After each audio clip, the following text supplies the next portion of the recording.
When the mind is unsettled, even the simplest path becomes difficult. When the mind is clear, even the most difficult path becomes possible. There is a force within every human being that does not shout, yet is the most powerful guide we possess. It is peace, not the kind that depends on quiet surroundings or on people behaving the way we wish, but the peace that resides deep within, the kind that cannot be taken unless we offer it away. In our journey through life, we are constantly responding to noise, not just sounds, but demands, conflicts, expectations, regrets, and fears. If we are not aware, these things take root in our minds and grow like weeds. Slowly, they choke our energy. They cloud our decision-making. They poison our relationships.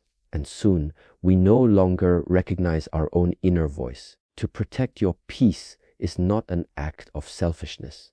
It is an act of clarity. It is the wisdom to know that your internal state determines how you interact with the world. Protecting your peace means setting boundaries, not from hatred, but from understanding. It means saying no, not from anger, but from knowing what deserves your energy.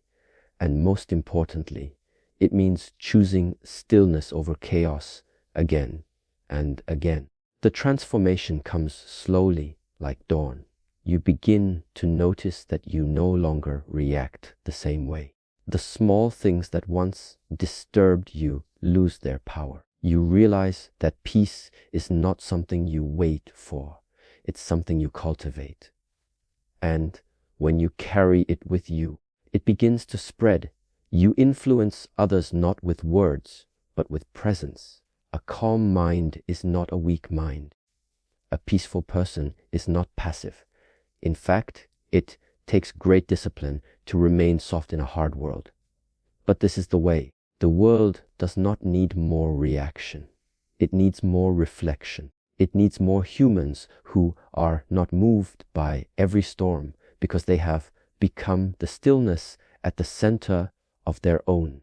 Protect your peace, not to escape life, but to engage with it fully, with wisdom and strength. Many people search for peace by arranging the outer world to their liking.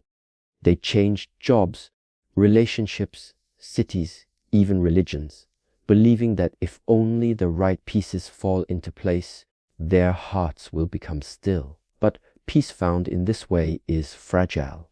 It depends on conditions staying favorable, and the world is not designed to obey our preferences. When the weather changes, when people disappoint us, when loss arrives, as it inevitably will, this outer peace shatters like glass. This is the nature of anything borrowed from outside. It can be taken away. Inner peace is not about escaping noise. It is about not being shaken by it. It arises not from control, but from understanding.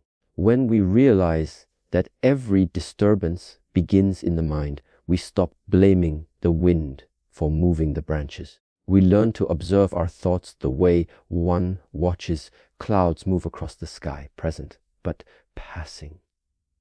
In this awareness, we begin to experience stillness not as the absence of noise, but as the presence of balance. You can sit in a quiet room and still be in conflict, and you can be in a crowded marketplace and feel completely centered.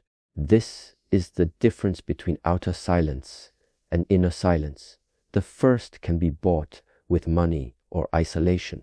The second must be earned through discipline, reflection, and conscious living. True peace is not something you seek in the world. It is something you bring to it. It is not a place you go, but a state you become. When your peace is dependent on others, on their approval, their affection, their agreement, you give away your power. You become like a leaf in the wind, drifting with every compliment or criticism. But when peace is rooted inside, you stop being reactive. You listen without absorbing. You observe without judgment. and you respond without fear. This kind of peace is not loud or dramatic. It is quiet, steady, and unshakable.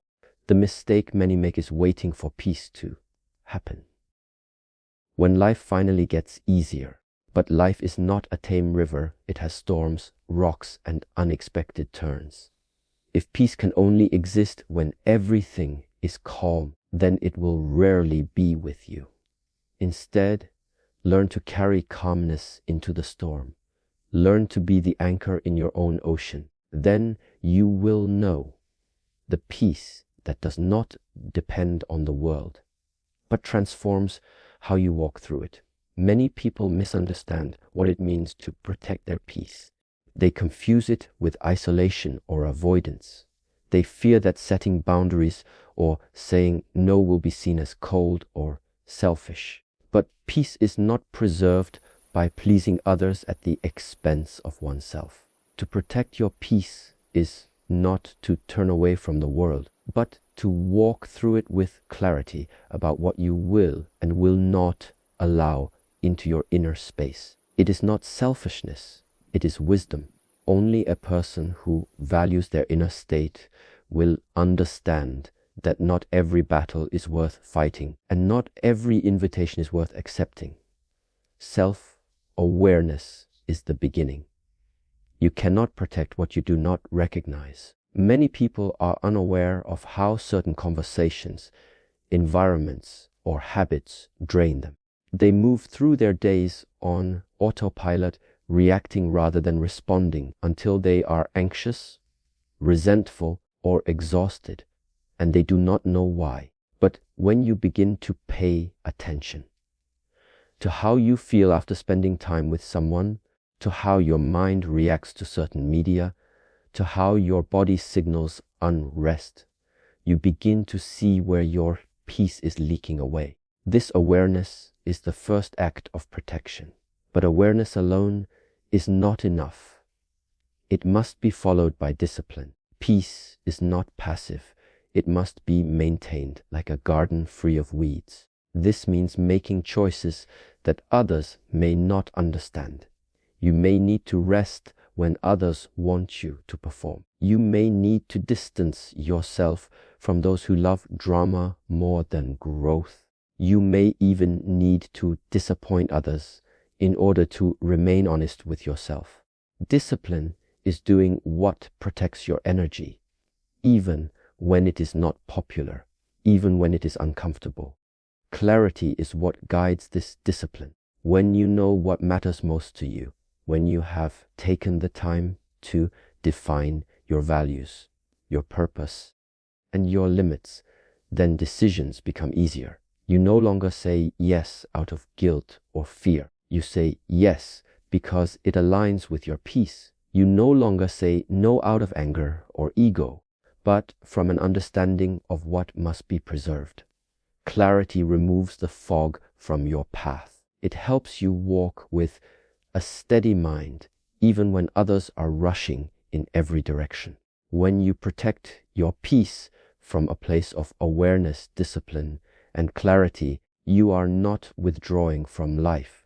You are preparing to meet it fully. You are making space within yourself to respond to life with presence rather than exhaustion. And though some may misunderstand your silence or your boundaries, in time, even they may come to understand that it is not a closed door, it is a strong foundation. Peace does not sustain itself by accident. Just as a fire needs wood and a body needs breath, inner peace requires the right tools to remain strong in a world filled with noise and distraction. The first of these tools is boundaries, not as walls that shut people out, but as doors that you choose when to open and when to close. Boundaries teach others how to treat you, but more importantly, they teach you how to treat yourself. When you say no to what is harmful or excessive, you are saying yes to your balance, your clarity, your well-being. Boundaries are not limited to people. They also apply to how you spend your time, what you allow into your mind, and how often you give yourself to the digital world in a time when constant availability is seen as a virtue. By protecting your time and energy may appear unusual, but without firm boundaries, your life becomes a reaction rather than a creation. Every message, every request, every demand pulls you in different directions. Eventually, you forget where you were going in the first place. Boundaries help you remember. Alongside boundaries is the practice of mindfulness. This is not merely sitting in stillness with closed eyes. Mindfulness is the art of returning to the present moment again and again. It is noticing your breath before your words. It is watching your emotions arise without being swept away. It is pausing before you respond, allowing space between impulse and action. With mindfulness, peace becomes not a future goal, but a present experience, available even in difficulty if we are awake enough to claim it. Peace is also protected by a conscious response to life. Most people live in a state of reactivity. They speak before they think, act before they understand, judge before they observe. In doing so, they hand their peace over to every passing moment. But a conscious response is different. It is the ability to pause, to reflect, and to choose your words or actions with intention. This kind of living is not slower, it is deeper. It means you no longer let emotions steer the wheel. You acknowledge them, but choose your direction. These three tools, boundaries, mindfulness, and conscious response, do not promise a life without disturbance, but they help you carry your peace with you, even when the world grows loud. Like a warrior carrying water through a desert, you learn how not to spill your energy. And with practice, this way of living becomes natural, not rigid, but rooted, not closed off, but deeply centered. When inner peace takes root, your relationship with life begins to change, not because life itself becomes easier, but because your way of responding to it matures. Most people live on a loop of automatic reactions, triggered by the behaviors of others, unexpected outcomes, or their own emotional currents.